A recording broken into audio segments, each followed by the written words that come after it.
il y a le pouvoir temporel, mais aussi il y a le pouvoir spirituel. Maintenant, le livre traite ces deux pouvoirs. Xam pouvoir temporel bi nga xam ne mën nañ wax ni njiitu réew yi moom la ñu yor ñi nga xam ne ñoo am d'affaires ñoom la ñu yor mu nekk loo xam ne dafa am ab ban relation le pouvoir boobu war a am ak ñi nga xam ne ñoom ñooy détenir pouvoir spirituel bi te mooy en quelque sorte si nitu diine yi. le plus grand défi bi nga xamante ne ba nga doon bind livre bi. benn sacrifice boo xam ne daal yëg naa ne def naa ko te mooy j'étais obligé de quitter les réseaux sociaux. de déserter les réseaux sociaux. Bienvenue ci seen beneen numéro parcours entrepreneurial tey nag ñu ànd ceeg Mor Talla Ndiaye nekk jeune écrivain sénégalais bind livre bi nga xamante ni moom mooy tey le cercle du pouvoir te ñëpp xam nañ ni Sénégal bariwuñu ñuy gis ay jeunes yuy bind ay livres moo taxoon tey ñu invité woon ko pour mu wax ñu moom mooy kan Mor Talla ñu ngi lay dalal. maa ngi lay remercier Aïssatou di la jaajëfal bu baax ci interview bi ñu accordé. di nuyu itam ñëpp ñu ngi seetaan à travers les différentes plateformes comme ni nga ko waxee man maa ngi tudd Mor Talla Ndiaye nekk juriste écrivain titulaire d'une licence en droit à l'université Cheikh Anta Diop de Dakar plus précisément en option carrière judiciaire man nag bu delloo sama jaar-jaar maa ngi juddoo Mbour fa laa juddoo mais maa ngi màggee Kër Massar fa laa poursuivre sama cursus scolaire d'abord si li école bi ñuy tuddee cours privé à une d'excellence ba ma amee sama BFEM ma génn foofu noonu dem si lycée zone de recasement de Kër Massar foofu noonu laa amee sama baccalauréat avant may dem fi nga xam ne moom mooy université Cheikh Anta Diop choisir li nga xam ne moom mooy droit pour mu nekk sama cursus. si résumé daal mën nañu wax ni Mor Talla Ndiaye mooy noonu nekk passionné de lecture. d'accord mais passionné de rédaction également. rédaction ok d'accord tey Mor Talla mën nga ñu wax lan mooy sa titre livre ak lan moo la poussé nga bind livre bi. waaw titre livre bi nga xam ne moom laa njëkk a taalif muy bii nii nga wane léegi moo ngi tudd le cercle du pouvoir entre légitimité divine et légalité constitutionnelle titre bi nag nekkul loo xam ne maa ko choisir parce que sama kilifa sama leader politique Cheikh Seydou Mouhamadou Moustapha Sy moom moo mettre en place benn programme bu am solo bu ñuy tuddee université du Ramadan muy dajale chaque mois du Ramadan borom xam-xam yi moo xam fu ñu munti bokk mu dajale leen ñu aborder ay thèmes chaque année dafay am thème bi nga xam ne moom mooy nekk le thème central léegi nag bu ñu poursuivre programme boobu ba ñëw si année 2010 thème central moo nekkoon le cercle du pouvoir. D'accord. Une légitimité divine ou une légalité constitutionnelle. D'accord. si foofu noonu laa référé wu pour bind livre bi tuddee ko le cercle du pouvoir entre légitimité divine et légalité constitutionnelle. D'accord. kon léegi tey est-ce que mën nga ñu wax le cercle du pouvoir il parle de quoi? waaw le cercle du pouvoir comme son nom l'indique il y a le terme pouvoir donc ça parle plus précisément du pouvoir mais sans oublier qu'il y a deux sortes de pouvoir. Il y a le pouvoir temporel mais aussi il y a le pouvoir spirituel. Maintenant le livre traite ces deux pouvoirs xam pouvoir temporel bi nga xam ne mën nañ wax ni njiitu réew yi moom la ñu yor ñi nga xam ne ñoo am d'affaires ñoom la ñu yor mu nekk loo xam ne dafa am fu muy yem ban relation le pouvoir boobu war a am ak ñi nga xam ne ñoom ñooy détenir pouvoir spirituel bi te mooy en quelque sorte si nitu diine yi léegi livre bi moo ngi wax si li nga xam ne moom mooy relation boobu noonu mais aussi en se basant sur li nga xam ne moom mooy gestion des affaires de la cité. D'accord. nan la ñuy defee politique. politique nan la war a mel. yan base ñoo ko régir. mais aussi acteurs yi nga xam ne ñoo ŋànk le cercle du pouvoir.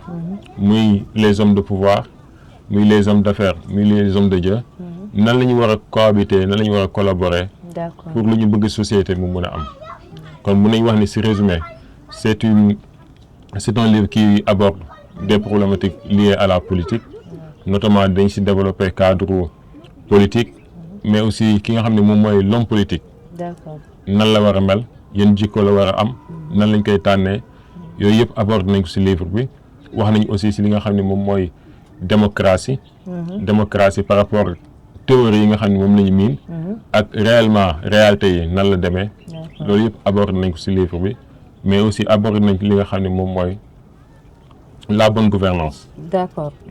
donc su ma la déggee dafa mel ni livre bi day laal côté yëpp. exactement. nit ki mu nekk soit politique soit ku am doole influent day laal domaine yëpp daal. exactement tout à fait loolu mooy quintessence livre parce que boo waxee les trois acteurs rek daanaka kenn du génnati ku nekk di si dugg moo tax boo bëggee gën a xam ampleur bi mun nga comprendre à travers les différents acteurs parce que bu ñu nee ñi nga xam ne ñoom ñooy les hommes de pouvoir si biir livre bi ak nu ko Serigne Moustapha Sy jàngalee mooy ñi nga xam ni dañuy jiite mais aussi di wuyoo si turu chef boo xoolee si postulat boobu di nga gis ni y a les chefs d'État y a les chefs d'état-major y a même les chefs d'entreprise parce que ñoom ñëpp am nañ benn pouvoir décisionnel si nit ñi mais aussi am nañ pouvoir en quelque sorte politique moo xam si décision yu ñuy prendre wala déet boo jógee foofu dem si les hommes d'affaires foofu aussi nekk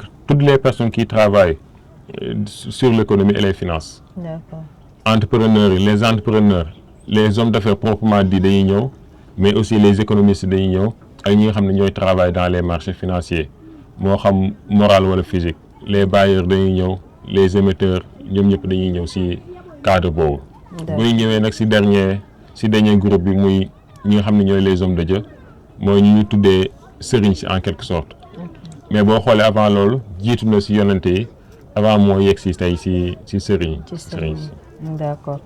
Ok léegi tey le plus grand défi bi nga xamante ne ba nga doon bind livre bi yan défi nga jànkonte loolu. waaw le plus grand défi wala les plus grands défis moom daanaka benn sacrifice boo xam ne daal yëg naa def naa ko te mooy j'étais obligé de quitter les réseaux sociaux. De déserter les réseaux sociaux. Isolé wu quoi. Isolé wu carrément parce que souvent ñun duñ si bàyyi xel. mais dañuy consommer suñu temps. D'accord. Souvent nous ne sommes pas totalement productifs parce que nous sommes escortés sur nos téléphones portables. Nous sommes escortés sur l'écran ñoo ngi xool écran yi ñoo ngi def lii. ba finalement duñ tal suñu bopp. moo tax ba ma tollee si bind livre bi ma ne là moom j'ai besoin d'un temps pour moi-même. pour mën a concentrer wu am tout le sérieux qu'il faut. si laa décidé quitter li nga xam ne moom mooy réseaux sociaux yi.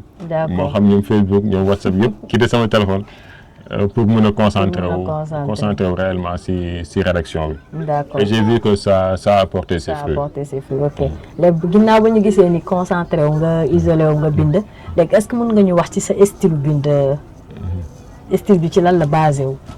waaw man moom j'ai l'habitude d'écrire. D'accord. amoon naa habitude écrire souvent des textes ndax lu tax ma gën a bëgg écriture.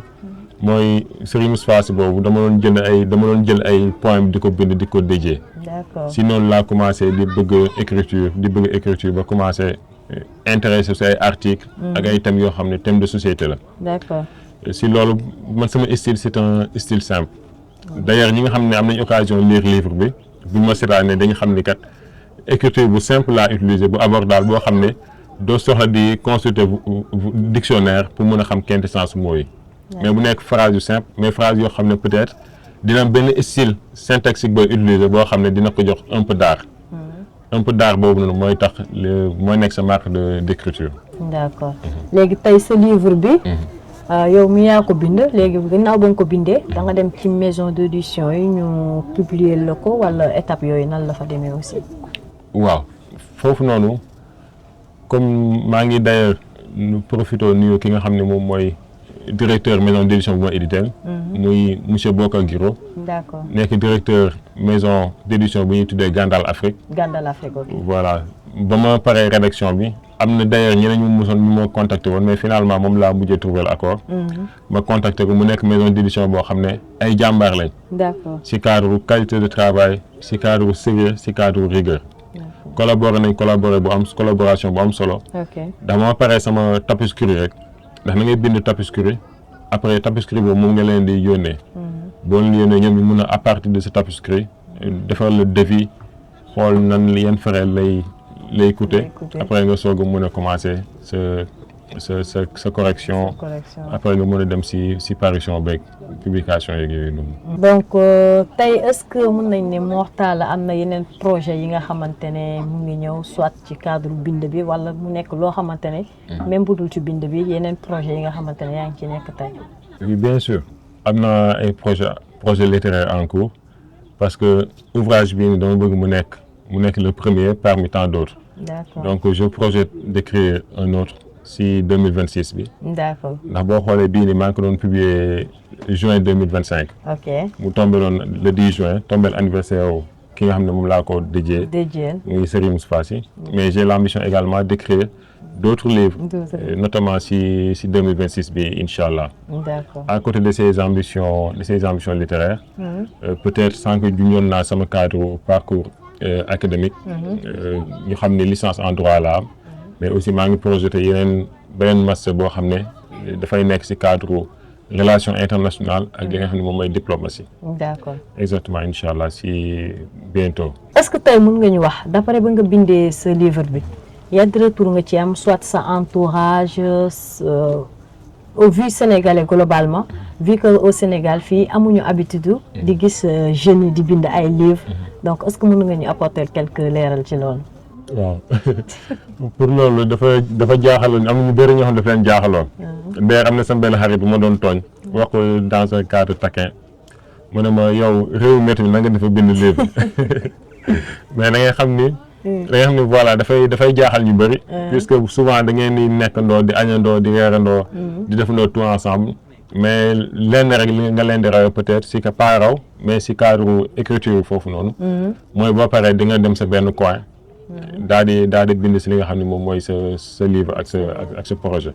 mais ñu bëri jaaxal na leen mais aussi am na ñoo xam ne quand même yàggoon nañu suivre. may bindee article ñoom ñu ko doon lire di aimer di xam valeur bi importance bi ñooñu mën naa wax ne en quelque sorte bettu leen et que am na ñoo xam ne sax ñoom ñooy incité. D'accord. doon ma wax sa article yi ni kat yow jéemal xool na ngay bindee livre wala jéemal xool lan ngay bindee leneen. D'accord. Est-ce que tey mën nga ñu wax bu fekkee am nga ay ambition politique. Bon ambition politique mënul ñàkk. parce que comme ni ma ko abordé dans le livre la politique a une noble acception. Et l'acception la plus noble de la politique, c'est de la considérer comme un art au service de la cité. Donc dafa nekk loo xam ne dafa war a jariñ ñi nga xam ne ñoo nekk ci communauté bi ñoo nekk ci dëkk bi. D'accord. Et partant de ce postulat lépp luy jariñ réew lépp luy jariñ ñu fay yeewoo man moom depuis ma nekkee xale dama ci bëgg intéressé wu. D'ailleurs loolu tax ba ma amee sama baccalauréat ma choisir faculté de sciences juridiques et politiques. Parce que gisoon naa ni sama ambition ci cadre boobu la gën a amee corrélation que feneen. moo tax en quelque sorte mën nañu wax ni daal dinañ intéressé wu ci li nga xam ne moom mooy defar réew mi. et après le futur incha allah dinañu wax exactement ku nekk lan ngay doon wala lan mooy say ambition réelle. aussi ci côté boobu am nañ ay échos ni certains hommes politiques yu bari yow yaay bind seeni discours est-ce que mën nga ñu fa leeralal tuuti. Bon foofu moom. Je ne dirais pas bind forcément discours mais peut-être am na ñoo xam ne peut-être amoon nañu ambition politique. et jotoon nañ collaborer ak man wala am na foo xam ne jaar naa fa. pour bindal leen loo xam ne da leen di concerner. soit moo xam seen biographie wala moo xam loo xam ne dañ koy soxla pour waxtaan ak nit ñi. loolu am naa si certes lu ma def mun ma tudd seen tur nag. mais am na ñoo xam ne même bu nekkul politique sax am na ñoo xam ne souvent dañ lay contacter. pour di la aborder si cadre rédaction. D'accord. pour nga xool loolu la si mën a apporter. moo xam discours bu ñuy def par rapport ak benn invitation bu ñu am. wala leneen ak leneen mais daal mun ma wax lépp foofu noonu. D'accord léegi tey par exemple.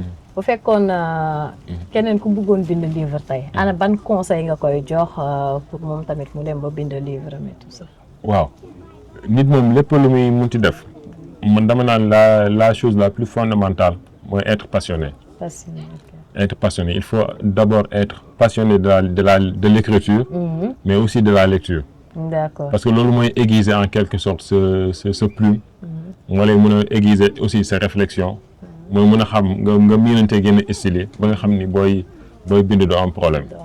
léegi lu ci des mooy nga am au moins un thème précis. nga ne man mii kat si thème bii laa bëgg a waxtaanee wala bu nekkee romance histoire bii nii laa bëgg a waxtaanee. mais au moins nga am ci benn image boo xam ne di nga ko projeté nga xam à peu près ne man lii nii la ak fii la yam. D'accord. ginnaaw loolu il faut faire puisque par exemple sama téere bi. mu nekk genre essai. il faut non seulement nga def ay recherches aller à la source. fii sama source moo nekkoon Serigne Moustapha Sy. mais aussi il faut après cela. nga nangoo analyser li nga xam ne moom nga jëlee source bi. nga nangoo contextualiser surtout pour mën a indi benn théorie benn matière brute benn matière boo xam ne. moom mooy nekk voilà la matière la substance bi nga xam ne moom mooy nekk sa biir livre. D'accord. kon il faut un travail préalable. mooy recherche analyse contextualiser. mais aussi après ginnaaw loolu nag nga soog commencer la rédaction. te pour la rédaction dama naa leen foncer. D'accord. foncer parce que les idées viennent en écrivant. D'accord donc bokk yéen ñi bëgg bind livre. dégg ngeen conseil yu mu leen jox. est-ce que léegi tey Mor Talla mën nga ñu wax say ambition fii ak 5 ans wala fii ak 5 ans fan lañ la war a mën a xaare. waaw fan lañ ma war a xaare moom loolu je pense que day dépendre si nu ko yàlla bëggee rek. mais ñun moom xëy na am nañ ay. li ñu mën rek mooy sabab ci yàlla nu mu ko bëggee mais fan nga bëgg a egg fan la voilà niveau bi. niveau bi ñëpp bëgg a yeggee rek te mooy au moins ñu nekk un exemple. bu ñu xoolee d'ici 5 ans bu ñu gisee fu ñu waxee Mor Talla Ndiaye kat ñëpp ne Mor Talla Ndiaye mii kat c'est un exemple pour la jeunesse. te le mot exemple le mot modèle je pense que dit tout. modèle de capacitation intellectuelle. modèle de réussite. mais être modèle. boo nekkee modèle rek je pense époque boobu mu ti nekk. boo nekkee modèle si sa jeunesse. nekk modèle si sa père.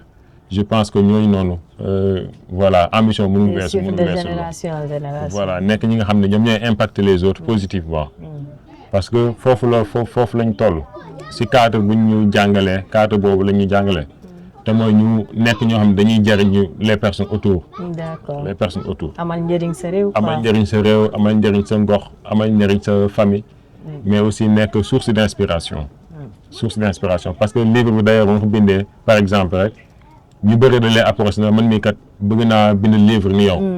nga xam ne kooku noonu en quelque sorte avec toute l'humilité qu'il faut. def na la benn genre repère. c'est ça def na benn genre modèle. kon yow yaa ko war a tette. xam ne aussi tamit boo ko tette tamit ëllëg mun naa mu raw la. mais loolu aussi réussite la aussi. sant yàlla la loolu mooy sunu ambition d'ici 5 ans. mooy bu ñu nee Mor Talla Ndiaye ñëpp xam ne kii ni kat c'est un exemple. c'est un modèle pour la jeunesse. D'accord. te voilà am na jaar-jaar. le reste moom duñu wax lépp. macha allah léegi xam naa ñu ngi egg suñu jeexantalu waxtaan. léegi peut-être dañ lay bàyyi rek nga jox ñu sa mot de la fin. après ak nga wax ñu message bi ngay lancer jeunes yi aussi. waaw maa ngi lay remercier Aïssatou si interview bi comme ni nga ko waxee woon si début bi ak si liggéey yi nga xam ne moom ngay def. di la si féliciter bu baax a baax parce que réew amul lu jeunesse am. c'est ça moo tax bu ñu gisee jeunesse su réew jël xam boppam. xam lu ko réew mi nu doyee xam fan la war a jëm ëllëg. loolu mu ñuy def lu dul satisfaire moo tax ñoo ngi lay féliciter di la encourager. merci di la ñaanal bu baax a baax. bon pour jeunesse bi moom amul y a pas de secret. il faut comme ni ko Cheikh Anta Diop bu di yoon waxee rek il faut se former. jusqu'aux dents parce que jamono bi fa la toll. mais aussi lu ñu former intellectuellement lu ñuy former scientifiquement bu ñu fàtte former wu. déontologiquement te mooy bu ñu amee xam-xam aussi ñu fexe ba vertu yeeg jikko yi ànd ak ñun parce que réew bu nekk loolu la am. c'est ça bu ñu xoolee tey wala ay jamono Sénégal problème yi mu am yëpp dañuy gis am na ñoo xam ne certes am nañ compétence bi mais amuñu le sérieux qu'il faut. moo tax il faut cumuler les deux. c'est ça surtout dans le cadre de la politique il faut savoir cumuler le sérieux et la compétence à l'image du prophète Joseph. c'est ça parce que c'est ça qui permet de développer un État, c'est ça qui permet de développer une communauté et c'est ça qui permet voilà de faire avancer les choses. kon daal lu ma leen di conseiller mooy nañ dem gëstu ji nañu dem sàkku ji xam-xam nañu dem jàngi mais aussi nañu am les vertus. xam fu ñu jëm parce que nekk nañ ci jamono boo xam ne monde boo xam ne il y a beaucoup de tendances. et ces tendances ne sont pas des baromètres pour voir ou bien construire sa vie. il faut les outrepasser. xool li nga xam ne moom mooy les valeurs. ñu imprégner aussi. xam ni jeunesse bu mu mën doon jeune bu mu mën doon. nekk nga espoir ci kenn au minimum. d'accord boo nekk espoir kenn ci kenn au minimum nekk nga espoir u réew. c'est ça dañ naan wax ma sa ndawi réew ma wax la fu sa réew di jëm. kon de ce fait jeunes yi war nañ xam ne ils ont une lourde responsabilité. et que ëllëg ñoom ñoo war a tabax une bonne société pour ñi nga xam ne ñun ñooy suñuy rakk ak suñuy doom ak sët yu war a ñëw. macha allah voilà loolu daal moo nekkoon conseil yi mu amal jeunesse. ñu ngi lay jaajëfal lu bari. mu nekkoon seen parcours entrepreneurial ak Mor Talla Ndiaye écrivain mi bind Le Cercle du Pouvoir donc di leen jox daje rek beneen yoon ci seen beneen émission ak yeneen invité bye bye.